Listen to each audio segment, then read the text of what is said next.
We're back on the air. This is Radio Entrepreneurs. My name is Jeffrey Davis, and we're being hosted all week by our friends over at O'Brien and Levine. That means we're on the record all week long, and my co-host is Mark Z from Mark Z Legal Staffing. Welcome, Mark. Jeff, great to be with you. Thank you. Our next guest, Ken Bello from Bello Welsh. Morning. Nice to be here. Thank you. Nice to see you. You want to tell us a little bit about your firm? Well, our firm was created in 2003, and it was created as a result of a changing marketplace that we saw. Labor and employment was a field that grew enormously in the big firm environment in the 80s and 90s. And then as we moved through the 2000s in a changing legal environment, there was greater resistance to big firm rates and all that goes with that for labor and employment work. Clients were unwilling, for good reasons, to want to pay those kinds of rates. So we saw a market shift, and I saw a market shift, and in a moment of either insanity or brilliance, I'm not sure which, decided to start our own firm, which we did in 2003. You have obviously a very sophisticated employment background from the management side, and what I'd be interested in knowing is how you made that transition to go from, obviously your knowledge is the same or even better, but to go from having a big department for a major firm to bringing that background to a really boutique focused firm. That's a good question. Obviously, from a client perspective, what has occurred, and not just in our firm, but in the marketplace, is some of the very best labor and employment lawyers over the last decade have seen the trend that I've reflected and have either gone to existing boutiques or created boutiques.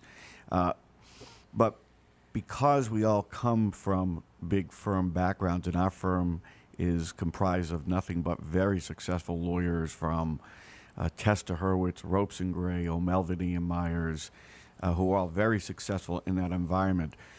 We're able to work with our clients, first, frankly, as business lawyers or business people. We're business partners. We work seamlessly with clients, not only on the full panoply of labor and employment issues, but on deals.